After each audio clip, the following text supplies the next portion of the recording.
Chứ lòng chơi.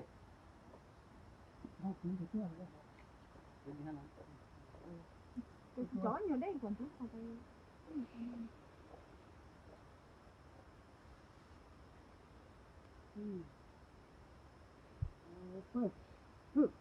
Chứ lòng chơi.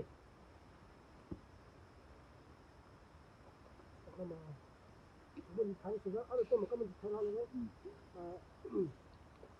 Cái con này mà cái gì đó. Tao tao á, tao.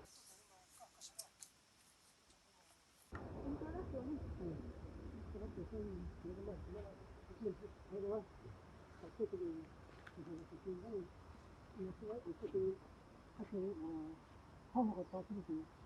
Tao còn cổ chứ đấy. Thế mấy chú à? Chọc bữa đây.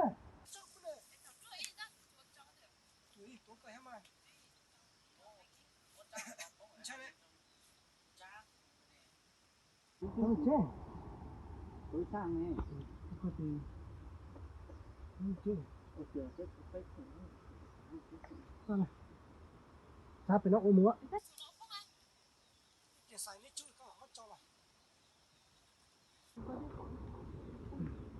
Ba phải nên là phải nó nên mà tiếng muốn cha.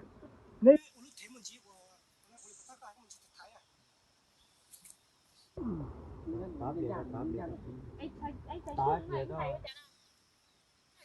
Không, cho cú này ha. Đi. Ê.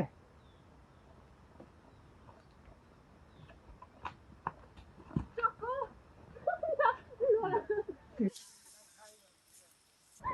Săn đồ ha.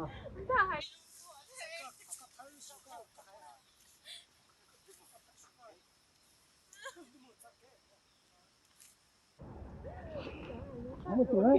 Nhưng mà cười á thì cố tình sang bên này xong là hơi giấu mặt ấy.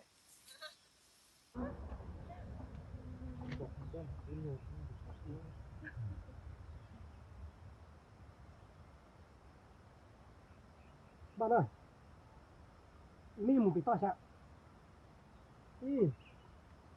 Ô, dùng một cái. Cho cô. Nếu đã chỉ còn. Cho.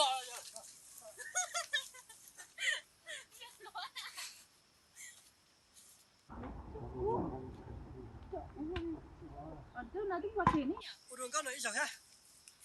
Đường con này chẳng xuống các sát thêm một tới. Xuống các sát thêm một tới. Các thao lên chặt đó. Rồi nó anh chỉ đỡ săn. Các sát thêm một đến một con này. Thấy kiếm một con chặt sữa. Chặt ý mà có. Chặt con là nó có sát được. Sinh này con này. Các sát nó có chơi. Như thế này. Ít thao cỏ.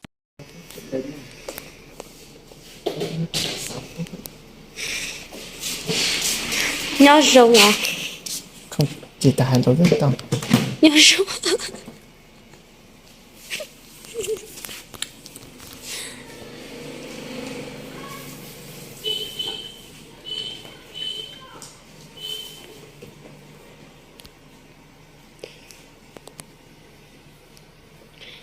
Thì chưa tới dục có số mua nó xinh thật lọ chị hay lui Ai tao. chị ta hay bây giờ có xài tay cứ xí kiki có rồi Đó này chỉ một tao thôi. hay tôi lùi xong tôi luôn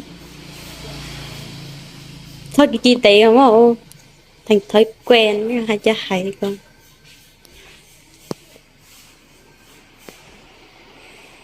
vừa giống nhau thì bây giờ giống nhau cười bây giờ si chỉnh thở tê điện muốn tay mà tay dân tay tường cái thời gian học thì để ý vào nhìn là để điện thoại ra xa ra lúc nào mà hết cái thời gian học thì cầm điện thoại cũng được mà trong khi mà chị đang dạy bạn của anh cái gì nhỉ vừa mới thực 10 đám cưới ấy. Tụng hay Tùng cái gì đấy. Tùng. Như là em gái ruột này. Đây á? Ừ, đang rửa mặt cho anh ấy. Đâu? Gái à? Sao lại gái em gái? Ơ, đã bảo đây là em gái ruột của bạn anh mà. Ừ. Tôi nhớ là thằng của hết. Ừ. Dạ. Em là em gái ruột của anh Tùng. Thì chỉ có đi Tùng cái thằng cái kia. Sao lúc đấy anh Tùng không giới thiệu cho anh nhỉ? Sao anh không nói thế? Biết tưởng nghe này không phải. Không à, em là người Tùng. Thế mà đợt trước Vừa nãy em bán cho ba em định rủ chị Cung là cuối tuần này về nhà em chơi này. Thế về sau thì chị Cung mới bảo là cuối tuần này anh qua đám cưới này kia.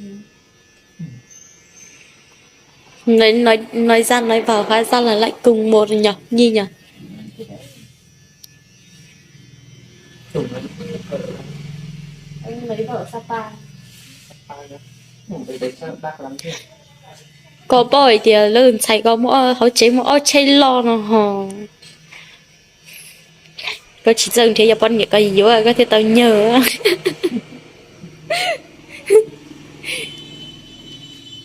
Nói vậy giàu mà khổ.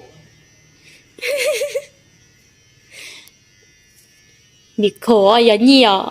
Giờ lụp lưới à bé thì tao chơi liên chơi tê, ôi có thể là sướng. Thì nhà vợ thì mình Trời ơi, lúc nào cũng quan điểm đấy thì chả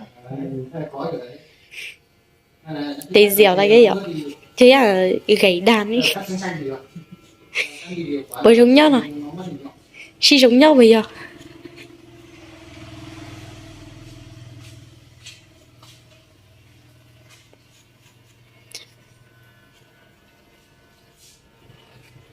Coi thì coi như xăm massage đời á, massage mặt ta coi như bự cháy chỉ rồi có của tao cháy chỉ rồi liền.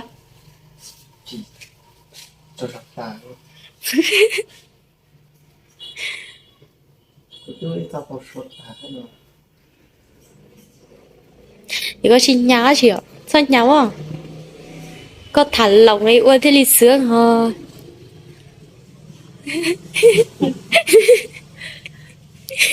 Tâm lý thế. Thì thầm anh nhá. Em thả lỏng cơ mà thì massage nó sướng hơn nhỉ Nhi nhỉ?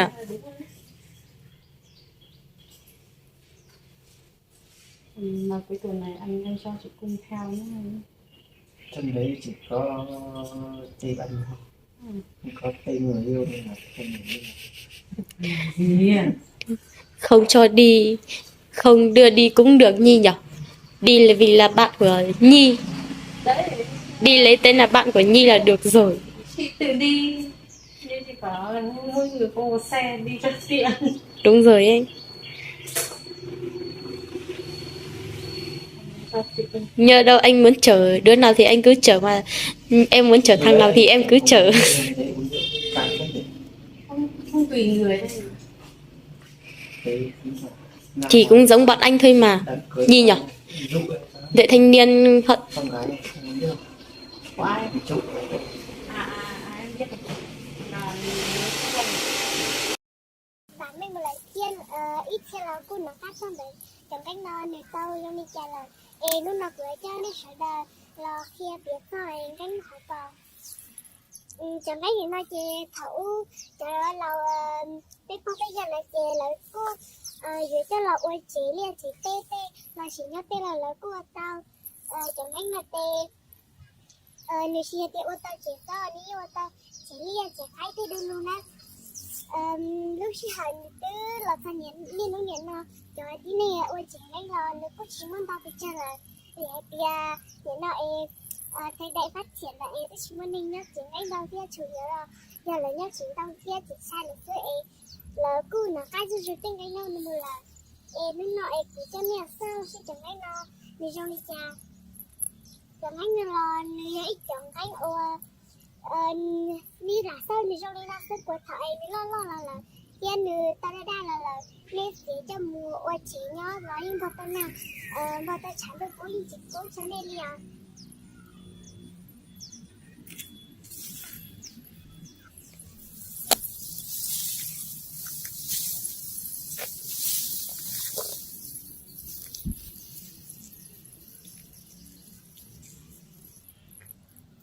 xử lý trong bao giờ xử lý cho tụ này tí tàu bỏ thì nó tụ mua này tí tàu hài ta chụp bấy trong bao giờ xử lý cho tụ tàu sai tí tàu bỏ lỡ chỉ trong cánh nó chỉ có nhớ trong cánh ổn định trong chắp lờ thêm một cua hành là cho nó phải ít trong mông sẽ sinh là cho nó phải chờ mông nhớ tàu xia ở lúc này giá tắt đầu lọ nhớ xử lý này nó là chè bay hay này mông cu tàu nó cá rồi là cho nó tiền cánh tiền đó lại thia cu để tết chờ vạn mạnh chỉ cu lông bao một nhát chế dây chế chua tả lợn chỉ là nhát chế tông chỉ tàu là nhát chế vòng cái gì nó lợn thì lúc xì hở lúc nó chỉ cu cho bây giờ cho tôi lọ sai lọ cỡ giỏ chắc là sai giỏ tiền canh ở giờ bây giữ giờ mong lịch tiền tụng là ua chế nhau tê nó này chọn canh là cho cô chọn canh ua như cô đồng hành tiền cho bây tin nành mong nhau tao xia y giữ ua chế lại tê canh là cho nó ua chế nhau tê nó này chỉ xử lý tê nó là chỉ cô hay cả vạ mình một lễ rủ chỉ bây thời lì nhau chế dễ chế chua tà nó ua chế nhau vó lâu tả lợi chỉ chế nhau vòng canh xử lý thấu lợi nó này chỉ cho cái là ua là cho nó bé chun cho mong liền tình tử ua chế nhau dòng canh thiệt sợ giờ bé nhau chế chỗ tàn là chế lì chế tê là nhau chỗ ua vòng canh thiệt thì giờ bé mong này tình tề lì tử nó này chỉ nó sẽ là của cho bé là sai nó xứ để một sẽ hở này cho bé là sai luôn à